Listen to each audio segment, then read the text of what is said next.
ciel. Donc, je disais, nous sommes dans une année d'action. Mais cette année-là, pour entrer dans ces actions, nous avons besoin de la grâce de Dieu. Voilà pourquoi, peuple de Dieu, je vais proclamer cette année l'année d'action, c'est vrai, mais par la grâce de Dieu. Donc nous allons aller dans la parole de Dieu. Nous allons aller dans la parole de Dieu. Nous allons lire Ésaïe 61, verset 1. J'aurais voulu que j'aille quelqu'un qui lit pour moi. Et quelqu'un qui peut lire à chaque fois que je donne la parole, quelqu'un qui peut être rapide dans la recherche de la parole de Dieu. Tu peux oser lire aujourd'hui. Tu peux être celui qui lit, même si tu n'as pas l'habitude de lire, puisque nous faisons les ministères ensemble. L'assemblée, j'attends quelqu'un qui pourra lire. Nous lisons Ésaïe 61, verset 1. Nous commençons par là. Et j'aimerais que nous puissions aussi lire Luc 4, 18. Mais j'ai pris Ésaïe 61, verset 1, puisque nous allons évoluer avec Ésaïe 61. Mais j'aimerais nous montrer que le même texte qui a été proclamé plus de 700 ans par les prophètes Ésaïe, Jésus le prend, le proclame, puisqu'il s'agissait de lui. Est-ce qu'il y a quelqu'un qui va lire? Merci, Papa Louis.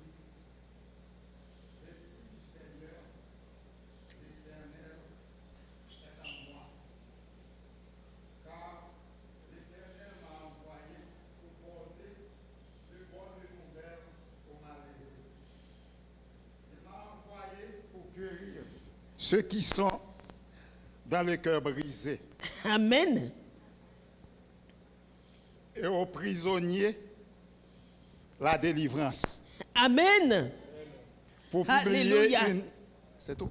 C'est tout. Tu pourras aussi, tu peux lire Luc 4, 18. Luc 4, 18. L'Esprit du Seigneur est sur moi. Ouais. Pour qu'il m'a oint pour annoncer une bonne nouvelle aux pauvres. Amen. Il m'a envoyé pour guérir ceux qui ont les cœurs brisés. Ouais. Pour proclamer aux captifs la délivrance. Ouais. Et aux aveugles le recouvrement des vues. Amen. Pour renvoyer les libres, les opprimés. Ouais. Pour publier une année de grâce au Amen. Seigneur. Amen. Et tu pourras nous lire toujours Ésaïe 61, verset 2. Tu vas nous les lire, tu sautes verset 2.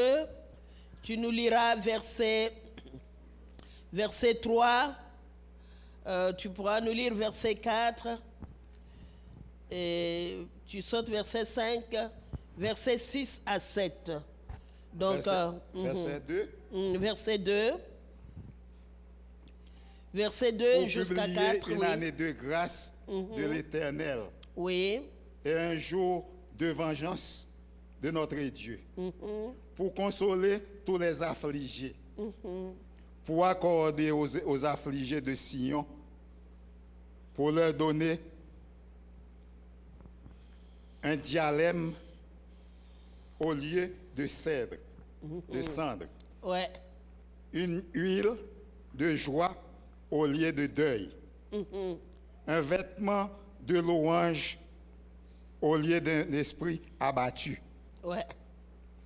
Afin que les appels des cérémonies de justice, une plantation de l'Éternel pour le servir à sa gloire. Amen. Verset 4. Ils rebâtiront ceux d'Anclaner ruinés. Ils reverront d'antiques, de nombreux et de renouvellement des villes ravagées, Ouais. dévastées depuis longtemps. Des étrangers seront là et feront paître vos troupeaux. Des fils de l'étranger seront vous. Mais vous ont vu appeler le sacrifice de l'Éternel. On vous nommera serviteur de Dieu. Vous mangerez les richesses des nations et vous glorifiez de leur gloire. Au lieu de vous approuver, vous aurez une parition doublée. Au lieu de l'ignominie, ils seront les yeux sur vous. Ouais. Amen. Amen. Jusqu'à 6. Ta version est un peu différente. Oui. Mais vous mangez c'est- les richesses des nations oui, et nous, vous glorifierez de leur gloire. Au lieu de vos approbes, vous aurez des paritions doublées. ouais. Amen. Amen, amen. Amen. Acclamons le Seigneur pour la parole de Dieu bien-aimé. Merci, Papa Louis. Je voulais que nous puissions lire tout le verset que nous allons parler. Et puis, je pourrai commenter. Ésaïe, en parlant du Saint-Esprit, nous voyons que Ésaïe parle du Saint-Esprit. Il parle du jour de la vengeance, qui est en même temps le jour de la consolation. La consolation de Dieu. Ésaïe nous parle aussi de l'année de la grâce. Donc, c'est ce que le Seigneur Jésus a repris en Luc 4, 18, puisqu'il s'agissait de lui. Donc, Dieu veut nous dire qu'il nous venge de nos ennemis. En même temps, il nous console. Amen. Il nous venge et il nous console. Donc, Ésaïe décrit notre consolation. Il est décrit, aujourd'hui, notre consolation va être, ce qu'il est en train de décrire, va être des décrets que nous allons proclamer pour nous. Il dit, l'Esprit du Seigneur, l'Éternel, est sur moi, car l'Éternel m'a oint pour porter de bonnes nouvelles aux malheureux. Il m'a envoyé pour guérir ceux qui ont le cœur brisé, pour proclamer aux captifs la liberté et aux prisonniers la délivrance. Donc, le Seigneur est en train de nous parler ici de ce qu'il est venu faire. Quand nous regardons ce texte, bien-aimés, nous pouvons voir l'amour de Dieu. L'amour de Dieu pour toi. L'amour de Dieu pour chacun de nous. Jésus est venu par amour. Jésus est venu pour faire quelque chose pour toi. Jésus est venu, d'abord il dit, l'Éternel m'a oint pour porter des bonnes nouvelles aux malheureux. Jésus t'amène une bonne nouvelle. Alléluia. L'évangile est la bonne nouvelle. La bonne nouvelle où Dieu sauve. La bonne nouvelle où Dieu délivre. La bonne nouvelle où Dieu guérit. La bonne nouvelle où Dieu nous fait du bien. Donc, Ésaïe est en train de dire que Jésus est venu pour nous annoncer la bonne nouvelle. Il est venu pour guérir. Regardez. Donc, il est venu pour guérir. Il est venu pour libérer les captifs. Il est venu pour la délivrance. Bien-aimés, la plus belle chose que quelqu'un peut faire dans la vie, c'est trouver un besoin et d'apporter une solution. Jésus est venu pour nous donner la solution à tous les problèmes. Amen, bien-aimés. Jésus est venu pour nous valoriser. Alléluia. Il est venu, bien-aimés, j'ai besoin de vos alléluia. Jésus est venu pour nous valoriser.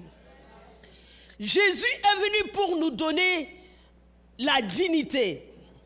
Vous pouvez voir comment, quand Jésus était sur cette terre physiquement, puisqu'il est toujours là, il rencontre un lépreux, quelqu'un qui était rejeté, qui avait des plaies partout, que les gens ne pouvaient même pas toucher. Jésus guérit les lépreux. Il lui dit, je veux que tu sois guéri. Jésus donne la valeur à quelqu'un qui était un épave, qui était rejeté par la société. Jésus voit une prostituée, une femme qu'on rejetait, que tout le monde jugeait, qu'on trouvait une femme d'une vie légère. Jésus-Christ l'accepte, bénit cette femme, la console et pardonne ses péchés. Jésus est venu, c'est pour cela. Il est en train de citer ce qu'il est en train de faire, ce qu'il est venu faire. Il est venu guérir le cœur brisé, le cœur qui était blessé. Jésus est venu guérir. Jésus est venu libérer les captifs. Regardez, on parle du fou de Gadara. Cet homme, je pense qu'il puait. Il était dans les cimetières. Cet homme s'est tordé, s'est blessé, s'est donné toutes sortes de douleurs sur le corps. Quelqu'un de rejeté. Un fou. Jésus rencontre ces fous, libère ces fous-là. Et ce fou-là devient quelqu'un de normal dans la société. Et ce fou-là devient l'ambassadeur pour la parole de Dieu. Peuple de Dieu. Jésus est venu pour rencontrer chaque besoin. Il rencontre une veuve qui est en train de pleurer son fils unique. Une veuve. On allait enterrer son fils. Jésus voit cette veuve en train de pleurer. Jésus ressuscite ces veuves. Qu'est-ce que Jésus n'a pas fait, bien-aimé? Donc, Jésus est venu nous aider. Jésus est venu nous bénir. Amen. Quand tu viens dans la maison de Dieu, ou quand tu as déjà accepté le Seigneur Jésus, bien-aimé, mets-toi en tête que Jésus est venu pour te faire du bien. Quel que soit ce que nous pouvons voir dans le monde, mais nous pouvons saisir les promesses de Dieu. Nous pouvons garder nos yeux fixés sur le Seigneur. Puisque, je vous dis, bien-aimés, beaucoup de gens enlèvent leurs yeux sur le Seigneur, commencent à regarder sur les problèmes, la grandeur des problèmes, considérer des problèmes, voir des choses impossibles. Non, Jésus est venu pour rendre des choses difficiles faciles, des choses qui étaient impossibles. Il est venu donner la possibilité. Jésus est venu pour cela. Donc, Jésus parle de l'âme. Il dit, il est venu guérir les cœurs brisés. Peuple de Dieu, le cœur brisé. Quand on parle du cœur, on parle de l'âme. Là, c'est la vie de l'âme. La vie de l'âme, c'est la vie naturelle de l'homme qui a pénétré le corps. En fait, cette vie naturelle de l'homme est simplement la combinaison des énergies mentales, émotionnelles et de la volonté. Donc, dans l'âme, nous voyons le mental, nous voyons les émotions, nous voyons la volonté. L'âme influence notre développement chrétien. Voilà pourquoi Jésus s'occupe d'abord de l'âme, s'occupe du cœur. Et d'habitude, nous parlons de l'importance de pardonner. Nous parlons de l'importance de nous libérer des rancœurs, de nous libérer des angoisses, puisque toutes ces choses nous bloquent pour recevoir. Donc, la vie de l'âme, je m'excuse, un tout petit peu de tout.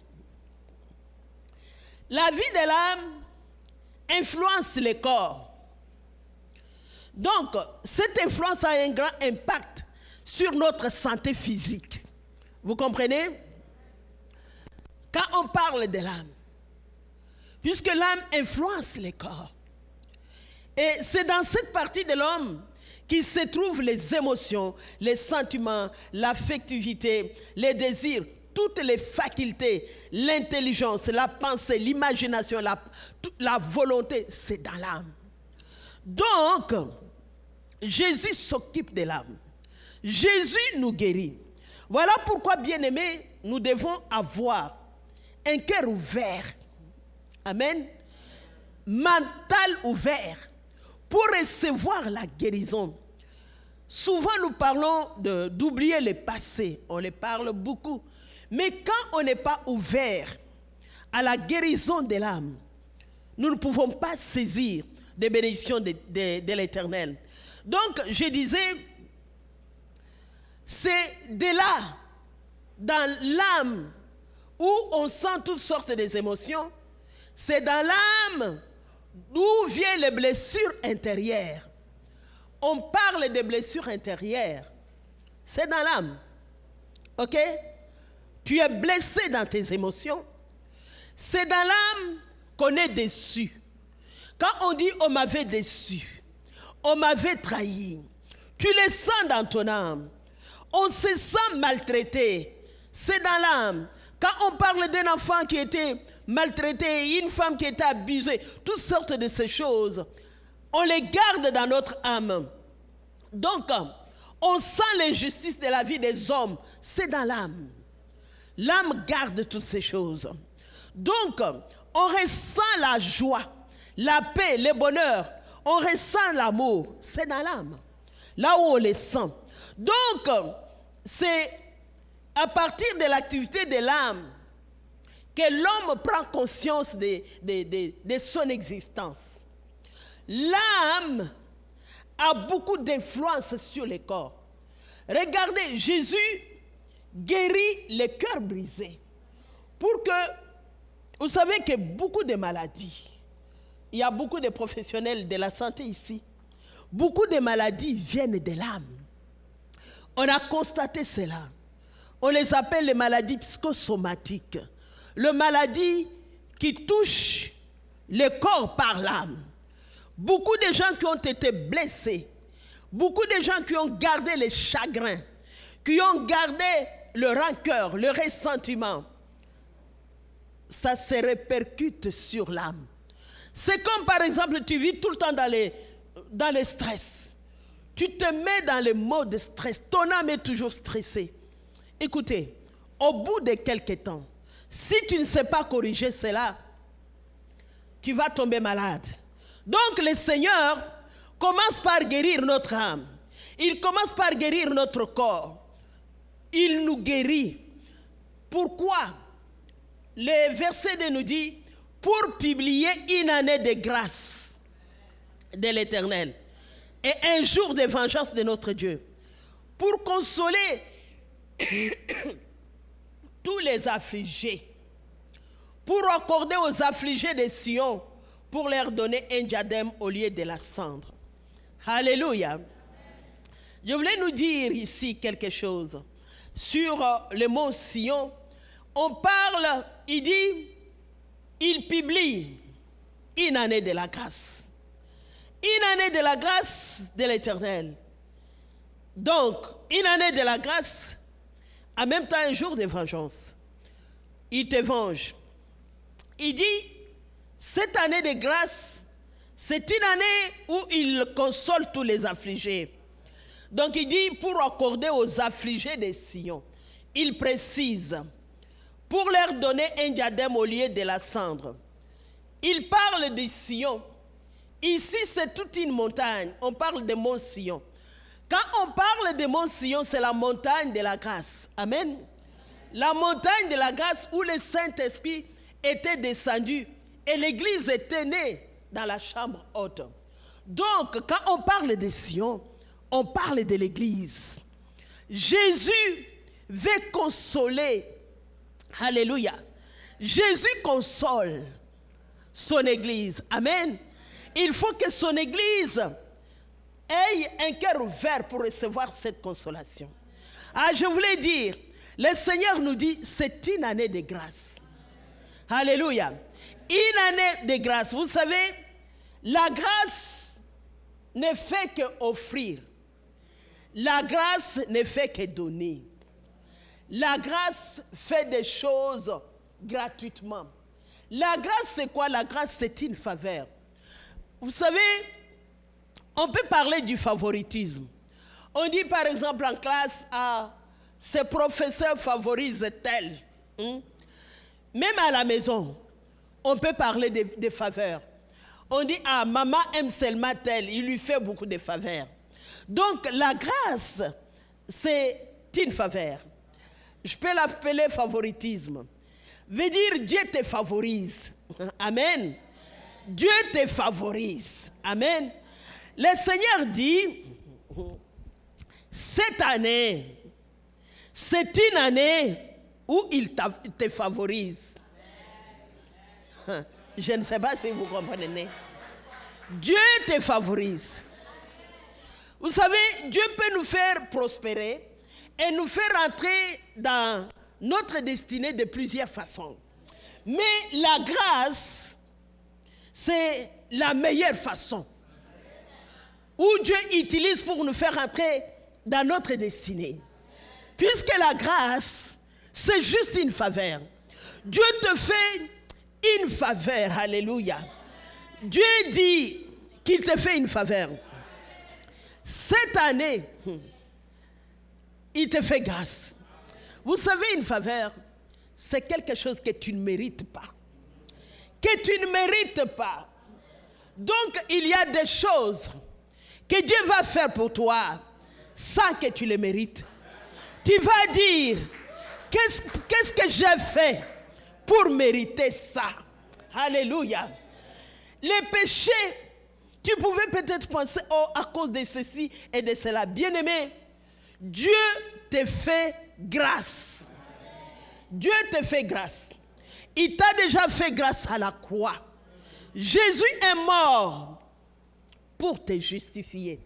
Regardez, la Bible nous dit, Jésus est le Fils unique de Dieu. Dieu a tant tellement aimé le monde, il a tellement aimé le monde, qu'il a pris ce qu'il aimait. Imaginez, nous, on devrait mériter la mort. Mais Dieu prend ce qu'il aimait, celui qu'il aimait de plus. Il les donne pour nous. Bien-aimés, nous pouvons comprendre la grandeur, la profondeur de l'amour de Dieu. Dieu nous fait grâce. Cette année, c'est l'année de grâce. Amen. C'est l'année de grâce pour toi.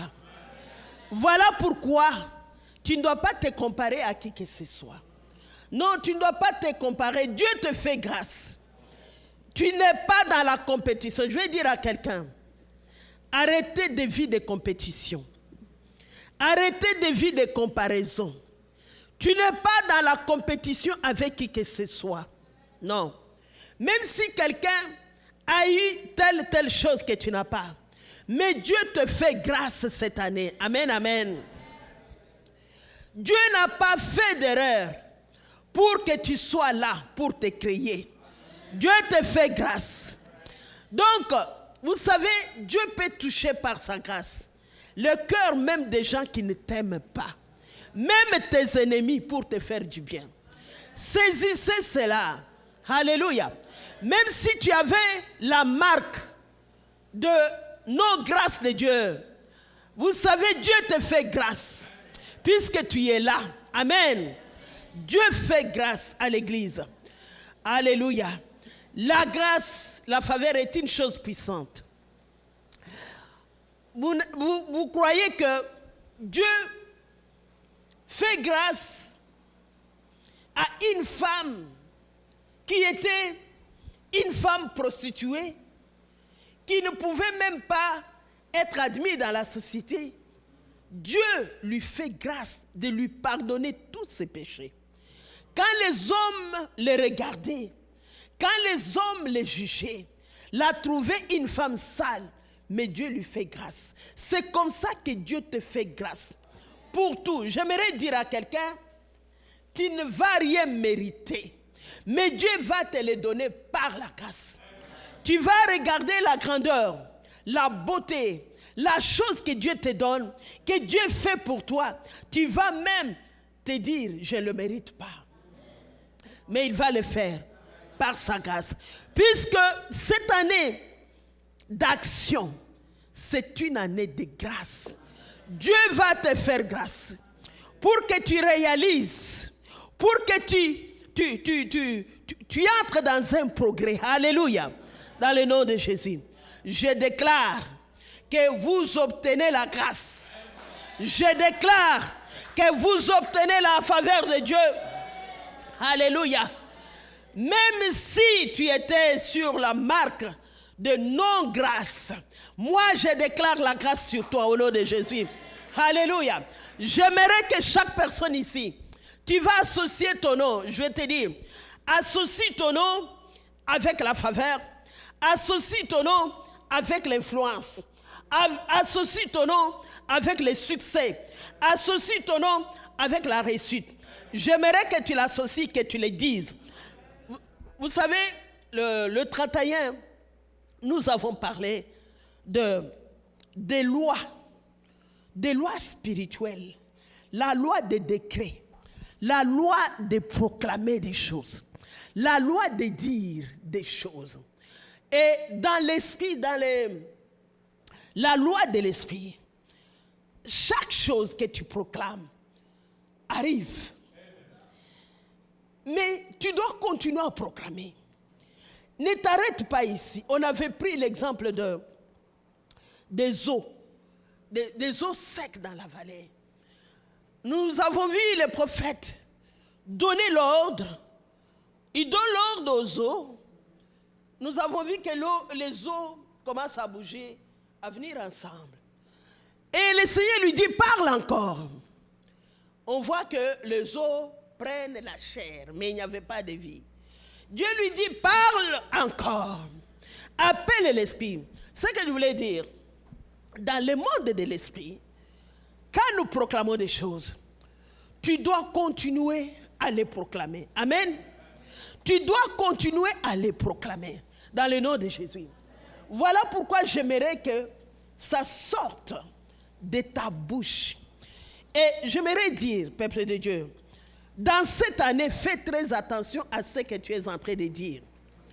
Puisque Dieu nous a donné les clés du royaume. Il dit, ce que tu vas déclarer. Ce que tu vas déclarer.